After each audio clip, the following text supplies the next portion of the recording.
Story of Civilization, Part 2, The Life of Greece, being a history of Greek civilization from the beginnings and of civilization in the Near East, from the death of Alexander to the Roman conquest, with an introduction on the prehistoric culture of Crete by Durant, Chapter 15, The Advancement of Learning. The cultural activity of Periclean Greece takes chiefly three forms: art, drama, and philosophy. In the first, religion is the inspiration. In the second, it is the battleground. In the third, it is the victim. And in general, religion is supposed to encompass all these things. Since the organization of a religious group presumes a common and stable creed, every religion sooner or later comes into opposition with that fluent and changeful current of secular thought that we confidently call the progress of knowledge. In Athens, the conflict was not always visible on the surface and did not directly affect the masses of the people. The scientists and the philosophers carried on their work without explicitly attacking the popular faith, and often mitigated the strife by using the old religious terms as symbols or allegories for their new beliefs. Only now and then, as in the indictments of Anaxagoras, Aspasia, Diagoras, of Melos, Euripides, and Socrates, did the struggle come out into the open and become a matter of life and death. But it was there. It ran through the Periclean age like a major theme, played in many keys and elaborated in many variations and forms. It was heard most distinctly in the skeptical discourses of the sophists, and in the materialism of Democritus.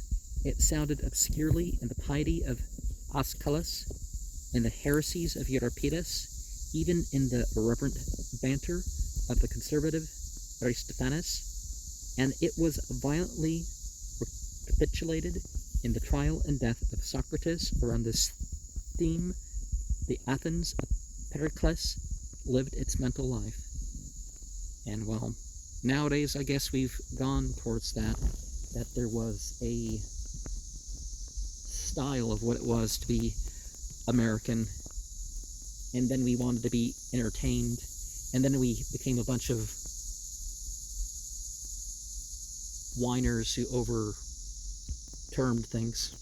Well, some people did, anyways. Part 1, the Mathematicians. Pure science in 5th century Greece was still the handmaiden of philosophy, and was studied and developed by men who were philosophers rather than scientists.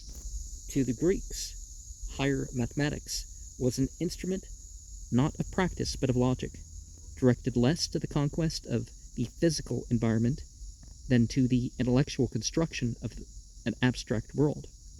Popular arithmetic before the Periclean period was almost primitively clumsy.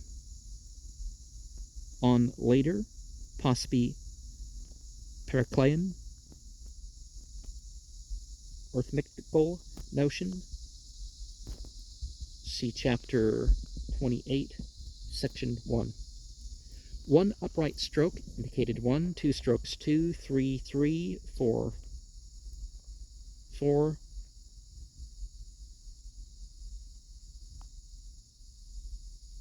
5, 10, 100, 1,000, and 10,000 were expressed by the initial letter of the Greek word for the number: penta, deca, hecaton,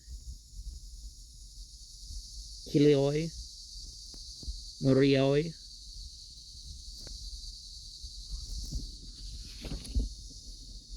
okay, so murioi is where we get our word myriad from. Greek mathematics never achieved a symbol for zero. Like our own, it betrayed its Oriental origin by taking from the Egyptians the decimal system of counting by tens, and from the Babylonians in astronomy and geography the duodecimal or sexagesimal system of counting by 12s or 60s as still on our clocks, globes, and charts. Probably an abacus helped the people with the similar calculations. Fractions were painful for them. To work with a complex fraction, they reduced it to an accumulation of fractions having 1 as their common numerator. So 2, 3, 3, 2 are, oh, that's one line. Okay, 23 over 32 is broken down into 1/2, 1 plus an 8th, plus a 16th, plus a 32nd.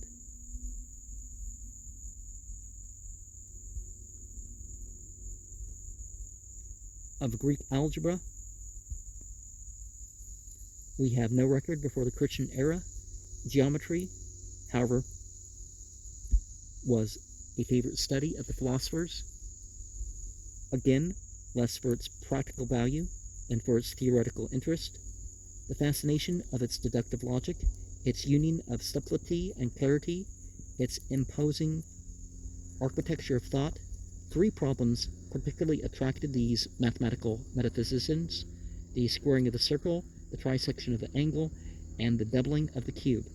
How popular the first puzzle became appears in Aristophanes' Birds, in which a character representing the astronomer Maton enters upon the stage armed with ruler and compasses and undertakes to show how your circle may be made a square, i.e. how to find a square whose area will equal that of a given circle. Perhaps it was such problems as these that led the latter Pythagoreans to formulate a doctrine of irrational numbers and incommensurable quantities.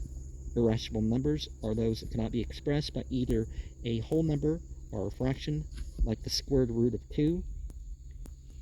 Incommensurable quantities are those for which no third quantity can be found, which bears to each of them a relation expressible by a rational number, like the side and diagonal of a square, or the radius and circumference of a circle. It was the Pythagoreans, too, whose studies of the parabola, the hyperbola, and the ellipse prepared for the epical work of Apollonius of Perga on the conic sections. About 440, Hippocrates of Chios, not the physician, published the first known book on geometry and solved the problem of squaring the lune, a moon-like figure made by the arcs of 2 intersecting circles. So that's the Vesica Pisces, right? About 420 BCE, Hippias of Elea accomplished the trisection of an angle through the quadratrix curve. About 410, Democritus of Amdaria announced that in constructing lines according to given conditions, no one has ever surpassed me, not even the Egyptians. He almost made the boast forgivable by writing 4 books on geometry and finding formulas for the areas of cones and pyramids. All in all, the Greeks were as excellent in geometry as they were poor in arithmetic. Even into their art geometry entered actively, making many forms of ceramic and architectural ornament, and determining the proportions and curvatures of the Parthenon.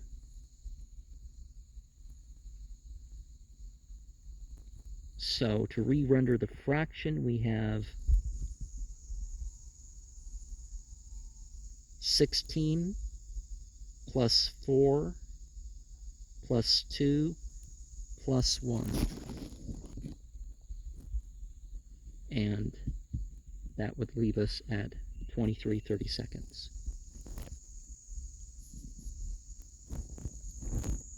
Some of that math can be, less prone to error. Some of it, once you get the hang of it, is quicker for some calculations done.